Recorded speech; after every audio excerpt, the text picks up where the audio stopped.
Hello everyone, welcome back to our channel Trailhead Ranger NJ, and we are continuing the series of learning LWC from scratch using practical examples.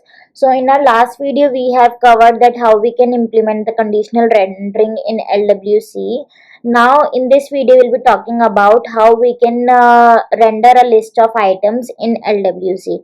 So render a list of items means you are having an array of list of an array, that is a number of details you are having in one place, but you want to display it on LWC in for one by one. So how you can render that list? So in LWC we have two approaches to render a list of items. Either we can use for each directive, or we can use a iterator directive. Both directives we need to implement using the template tag in HTML. And for the iterator directive we have two things, that is the first and the last properties, which allow us to apply special behavior to first and last items in an array.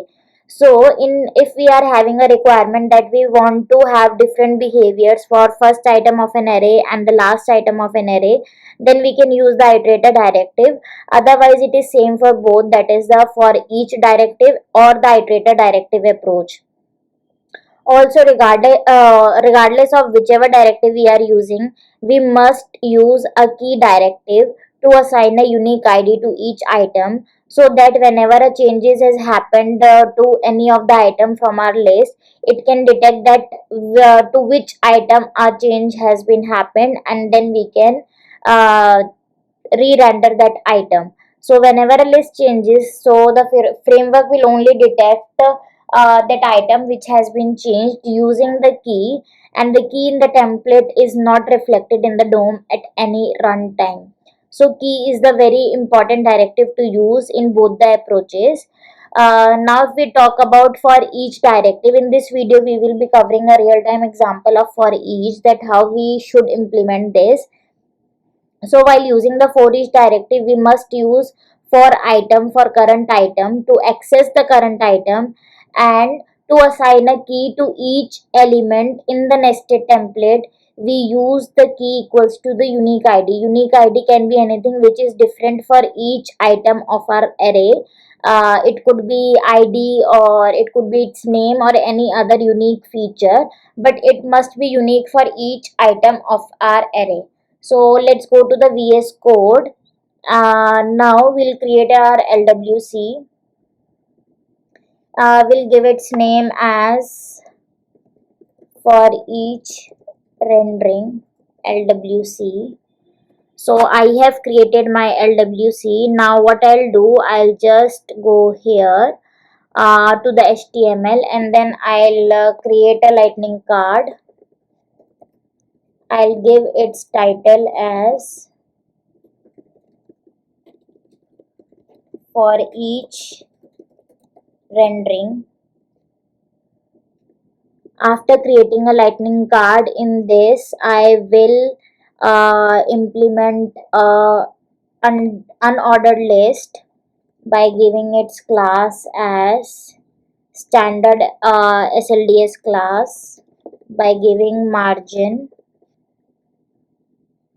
Then in this, what I'll do, I'll use the template tag to implement the for each directive. So to use the for each, I'll implement context.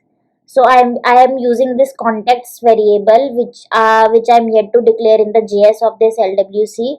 It will hold the list of array. So for each, then for item must be declared, and for each item I'll say it as, let's say it as con. Then yeah, after implementing this, now each list item must hold its name, that is this, and here I'll define the key, which would be con.id, and it will hold the value of con.name space con.id. title and con dot let's see department.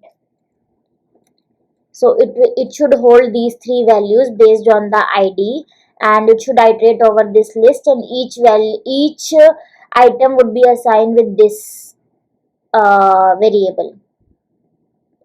So yes, now we'll go to the JS, and now in our JS we'll implement this contacts list.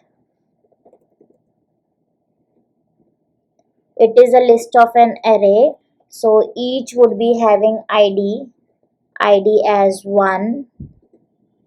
Sorry.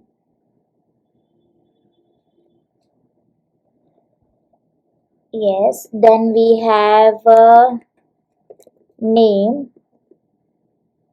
Let's give name as Eddie Johnson. Then next we have title, CEO, and then next we have department,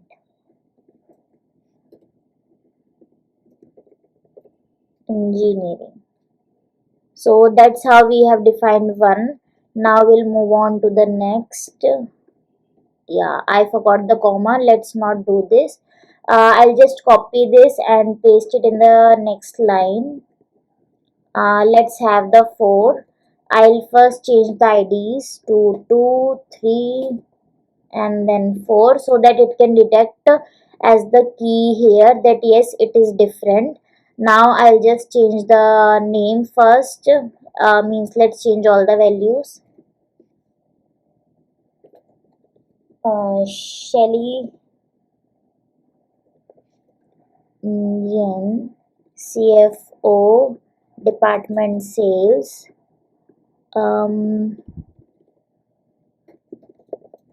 Rhonda, Jennifer, and let it be VP of finance, and then we have Glenn Mac as CTO of sales only. Okay, so that's how we have defined the contacts list.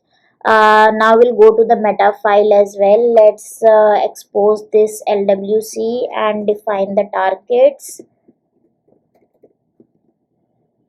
Targets as app page and home page will give. Okay, now I'll explain all of this code to you once again, and then after deploying it I'll try to explain it once again so that there would be no confusion. So first of all, we have defined the card which is titled as for each rendering. Then we have defined an unordered list. In this unordered list, what will happen? We are iterating over context list. Think of it as a for loop for now. So suppose this is a for loop. Or in this which we are iterating over this context list. Now each item we are defining as con, that is it will come under this list. It will see, okay, this is one con, this is second con, this is third con, and this is the fourth con. And then how it will fetch the values in this each con based on this con ID, which is defined here, here as 1, 2, 3, and 4. We can use here as department, even name or title, because these are also different for each values, but we should not. We should always pick up a unique parameter which is different for each item in the list. Then we are displaying these values, that is the con dot name, con dot title, and con dot department, which is defined here as name, title, and department. So it should be visible. Now let's deploy this.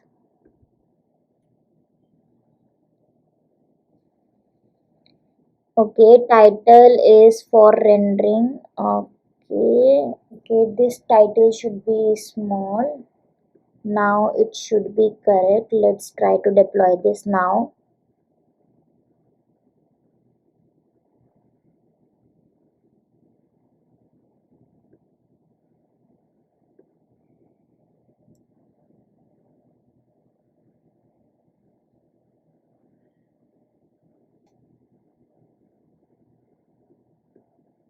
This should be a string. Okay, sorry, my mistake. Now let's see again if we are having any problem.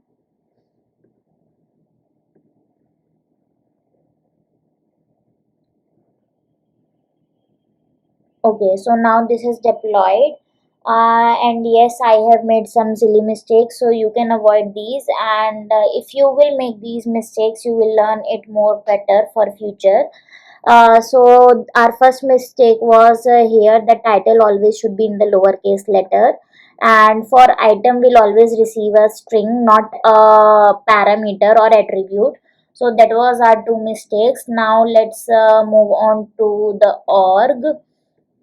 I hope you have already linked it and open it. So I have linked it and I have opened my org where it is deployed. Now what I'll do, I'll just edit this page and add my component. So my component name was for each rendering. Here it is, and I'll just drag and drop here, and then I'll save it, and I'll go back, and you can see here it is title is for each rendering, and each value is shown in the same sequence, that is Addy Johnson, CEO Engineering. So how we can make it more readable? Okay, so to have some space around here, what we need to do here, this is, I'll just fix this and have it a better lookout, and I'll deploy this. Also, I'll just wrap this list in div having the same class so that it can have a better lookout. Just, yeah, yes. So now let's try to deploy this once again. And I'll just come here and refresh this. Now you can see this is much better looking. So in this we have learned that how we can loop over a list and how we can display its detail.